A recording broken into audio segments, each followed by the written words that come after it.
99 জন failure হচ্ছে, একজন সফল হচ্ছে।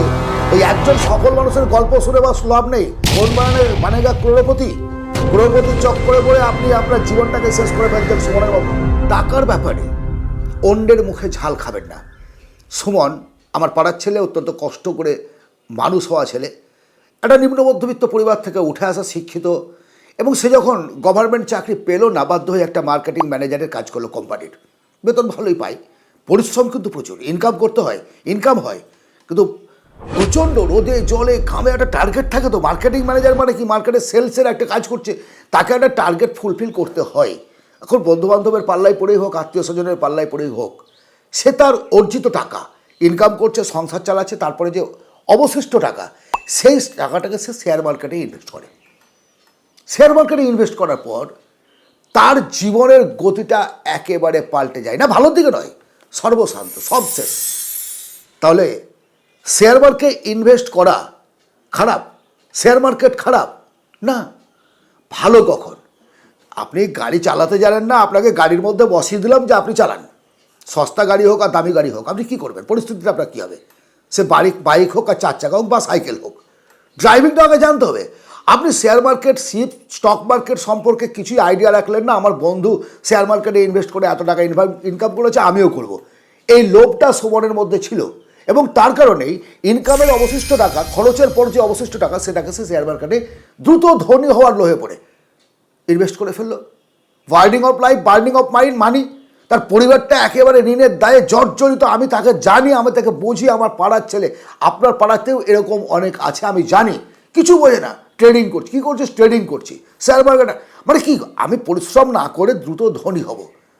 দ্রুত ধনী হওয়ার চক্করে পড়ে বাপ নিজের জীবনটাকে নষ্ট করবেন না। তাহলে কি করা উচিত?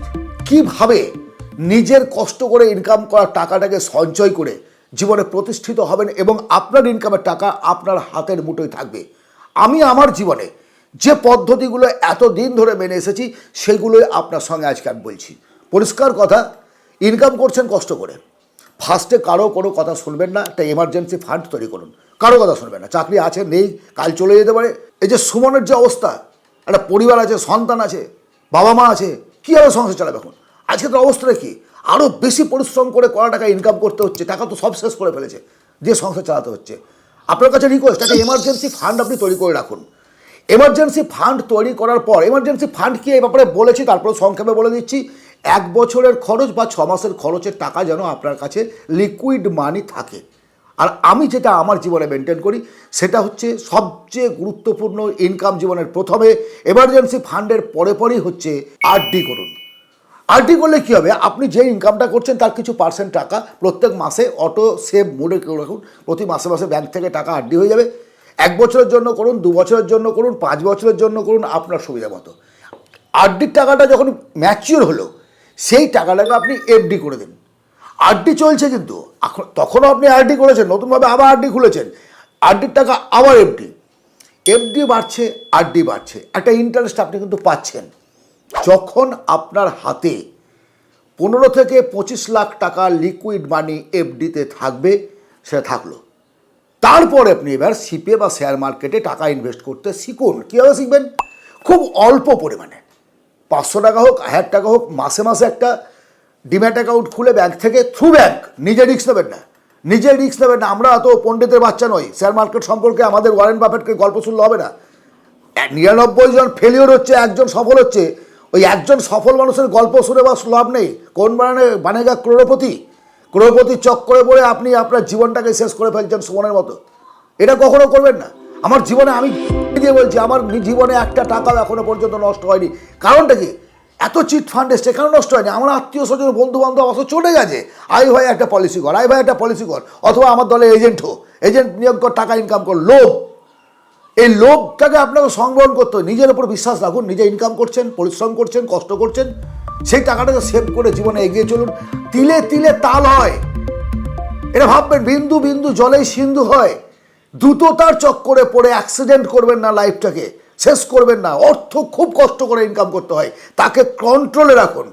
ওই যে বলুন, ছোটো ছোটো ইনভেস্টমেন্ট কেন? আপনি ছোটো ইনভেস্ট করতে করতে শিখে গেলেন, আপনি জেনে গেলেন, সব টাকাকে সুমন এক জায়গায় ভরে দিল, আমি তাড়াতাড়ি বড় লোক হবো, শেয়ার মার্কেট সব শেষ হয়ে গেল। না, সে যেহেতু তার পার্সেন্টেজ কিছু টাকা শেয়ার মার্কেটে রাখতো, কিছু টাকা এফডিতে রাখতো, কিছু টাকা আরডিতে রাখতো, পিপিএফে রাখতো, নষ্ট হতো না, ফেলিওর হতো না। পার্সোনাল ফাইন্যান্স কি? কারো মুখে ঝাল খাবেন না। বড় বড় ডায়লগ ইউটিউবের ভিডিও চ্যানেলগুলোতে পাবেন। আমি আমার জীবনের অভিজ্ঞতাগুলো আপনাদের বলি। আমি কারো কথা শুনবেন না। আমরা নিম্ন মধ্যবিত্ত ঘর থেকে উঠে এসেছি। আজ দুপুরটা খেতে পায়, কোনো চিন্তা করতে হয় না। কিন্তু তার জন্য ব্যাপক পরিশ্রম করতে হয়েছে। আমার অতীতের দিনগুলিতে কষ্ট করতে হয়েছে, লোভ সংবরণ করতে হয়েছে, টাকা ডবলের চক্করে পড়ে টাকা খাওয়াতে হয় না। আমার নিজের ভাই খাইয়েছে টাকা, নষ্ট করে ফেলেছে, খেয়েছে, ইঁদুর খেয়ে নষ্ট করে দিয়েছে। অনেককে আমি জানি, অনেককে জানি। আপনাদের জীবন সঙ্গে শুরু করছেন বা যারা শুরুও করে ফেলেছেন, যা ভুল করার করেছেন, আর করবেন না। নতুন করে করবেন না। নিজের কন্ট্রোলের মধ্যে রাখুন। তাহলে আজকের আলোচনা থেকে কি বুঝলেন? প্রথমত, ইনকাম শুরুর পরে আপনি একটা এমার্জেন্সি ফান্ড তৈরি করুন। Second, RD. Third, FD. 15-25 lakh টাকা হলে পরে তারপরে আপনি এইবার শেয়ার মার্কেটে শিপে অল্প পরিমাণে ইনভেস্ট করুন। টাকাকে নিজের কন্ট্রোলে রাখতে শিখুন। কারোর দ্বারা প্ররোচিত হয়ে কোনো অজানা জায়গায় টাকা ইনভেস্ট করবেন না। আজকের এই ছোট্ট আলোচনা যদি আপনার জীবনে কোনো পরিবর্তন আনতে পারে, অবশ্যই একটা লাইক করবেন। সাবস্ক্রাইব করে রাখুন চ্যানেলটিকে। বিজনেস এবং মানি ম্যানেজমেন্ট নিয়ে আমরা ভিডিও এই চ্যানেলে আনতে থাকি। শেয়ার করুন প্রিয়জন ও বন্ধু বান্ধবের সঙ্গে। ভালো থাকবেন, আনন্দে থাকবেন। দেখা হবে অন্য ভিডিওতে।